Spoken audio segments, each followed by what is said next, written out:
Welcome to our channel TPN Telugu Prabha. నేను మీ journalist Yagnamurthy. Peddi చాలా రోజులుగా ఈ సినిమా ఎప్పుడు పూర్తవుతుంది అని చెప్పేసి అభిమానులు ఎదురు చూస్తున్నటువంటి సినిమా. ఒక పాట మిగిలి ఉంది అని చెప్పేసి రీసెంట్ గా వాళ్లే నిర్మాతలే అధికారికంగా ప్రకటించారు. అది ఒక ఐటమ్ సాంగ్ అని చెప్పి తెలుస్తా ఉంది.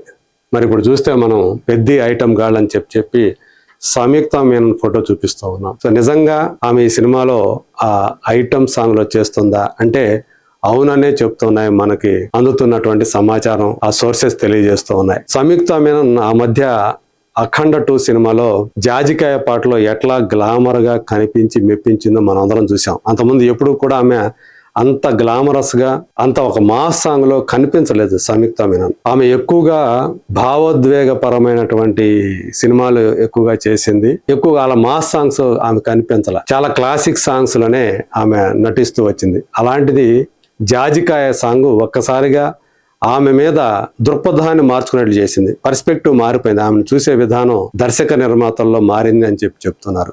అదే ఇప్పుడు ఈ సినిమాలో ఆ ఐటమ్ సాంగ్ చేయడానికి ఆమెకి అవకాశాలు తలుపు తట్టాయి అనే మాట వినిపిస్తుంది. నిజానికి ఆమె కంటే ముందు మృణాల్ ఠాగూర్ పేరు చాలా బలంగా వినిపించింది. ఆమె ఆ పాటలో చేయబోతోంది అని చెప్పి. కానీ ఆమె ఎందుకునో ఆ డేట్స్ కుదరకనో లేకపోతే అనాసక్తత వ్యక్తం చేయటం వల్లనో ఆమె పక్కకెళ్ళిపోయింది. అలాగే సమంత పేరు కూడా వినిపించింది. మరి అది కూడా వర్కౌట్ కాలేదు. 2-3 వర్ధమాన కథానాయకుల పేర్లు, మానస, వారణాసి లాంటి వాళ్ళ పేర్లు బయటికి రావటం. సో ఇది ట్రోలింగ్ కి దారి తీయడం కూడా జరిగింది. పెద్ది అంటే రామ్ చరణ్ కూడా చిన్న వాళ్ళని కాదు, కాస్త పేరున్న వాళ్ళని, అది కూడా పాన్ ఇండియా లెవెల్లో కాస్త పేరున్న వాళ్ళని తీసుకుంటే బాగుంటుంది, ఆలోచించండి అని చెప్పేసి ఆయన కూడా సలహా ఇచ్చినట్టుగా అప్పుడు ప్రచారం జరిగింది. సో బుచ్చిబాబు సానా తన దగ్గర ఉన్నటువంటి అన్ని రకాల ప్రత్యామ్నాయాలు ఏవైతే ఉన్నాయో అవన్నీ కూడా ఆయన పరిశీలించి చివరికి సంయుక్త మీనన్ ఎంపిక చేశారు అనేటువంటి మాట అయితే వినిపిస్తుంది. మరి ఆమె ఒప్పుకుందా లేదా అనే విషయం మాత్రం ఇంకా వెల్లడి కాలేదు. ఈ సినిమా విడుదల జాప్యం కావటంలో ఈ పాట కూడా ఒక భాగమే అని చెప్పేసి చెప్తున్నారు. ఎందుకంటే ఇంకా పూర్తి కాకపోవడం, ఆ పాటను తీయకపోవటం, అలాగే పోస్ట్ ప్రొడక్షన్ వర్క్, ప్రత్యేకించి background score work. AR Rahman ఈ సినిమాకు మ్యూజిక్ డైరెక్టర్. సో ఆయన కొంత సమయం ఎక్కువ తీసుకుంటాడు. ఆయన మీద ప్రెజర్ పెట్టలేరు ఎవరు అనే విషయం గతంలో కూడా చాలా సార్లు ప్రూవ్ అయింది. తగినంత సమయం ఇస్తేనే ఆయన మనసు పెట్టి దానికి బ్యాక్గ్రౌండ్ స్కోర్ సినిమాకి ఇస్తాడు అనేది ఆయన మీద ఇప్పటికే ఏర్పడినటువంటి అభిప్రాయం. సో ఇప్పుడు ఆయన కూడా ఆయన దగ్గరికి ఆల్రెడీ కంటెంట్ వెళ్ళింది. ఫస్ట్ హాఫ్ అయితే ఆల్రెడీ చేసేసాడు.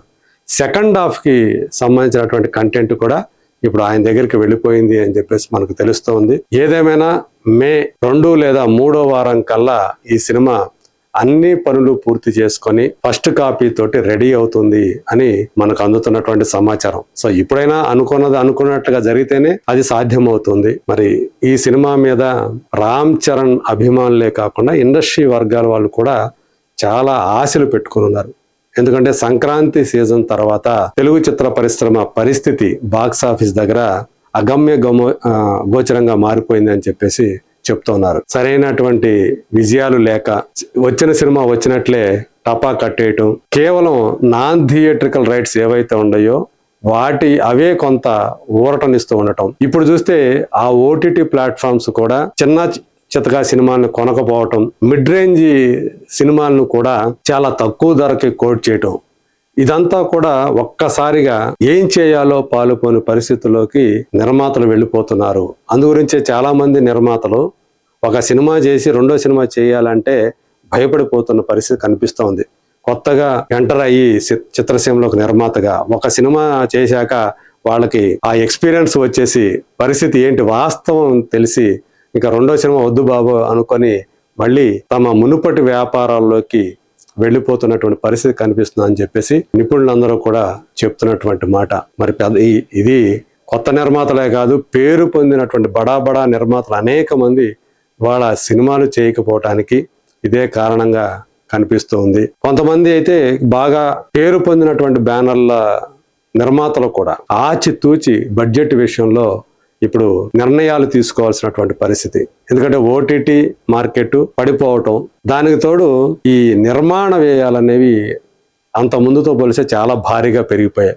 అన్ని రా మెటీరియల్స్ ధరలు పెరిగిపోయాయి. ప్రస్తుతం ఉన్నటువంటి ఉద్రిక్త వాతావరణం ప్రపంచవ్యాప్తంగా. వీటి వల్ల ఆయిల్ ధరలు, క్రూడ్ ఆయిల్ ధరలు పెరిగి అది అన్నిటి మీద కూడా దాని ప్రభావం కనిపిస్తుండటంతో అన్ని ధరలు పెరిగిపోయి ఇబ్బందికర పరిస్థితి తలెత్తుతోందని చెప్తున్నారు. మరి ఇలాంటి నేపథ్యంలో ఈ పెద్ద సినిమా మరి జూన్లో ఎప్పుడు వస్తుంది, ఈ లోపల నిజంగా అన్ని పనులు పూర్తయిపోతాయా అనేటువంటి సందేహాలు కొంతమంది వ్యక్తం చేస్తున్నారు. ఏదైనా సినిమా అంతా చాలా గొప్పగా వచ్చింది, ఆ ఒక్క ఐటమ్ సాంగ్ కనుక పూర్తయిపోతే సినిమాలో అది చాలా కీలకమైనటువంటి సన్నివేశంలో ఆ పాట వస్తుందని తెలుస్తా ఉంది. ఆ పాటకి ఆల్రెడీ ఏఆర్ రెహమాన్ కంపోజ్ చేసినటువంటి మ్యూజిక్ అది చాలా గొప్పగా వచ్చిందని చెప్తున్నారు. అంటే అందరినీ కూడా ఒక ఊపేసేలా ఆ మ్యూజిక్ ఉంటుందని చెప్తున్నారు.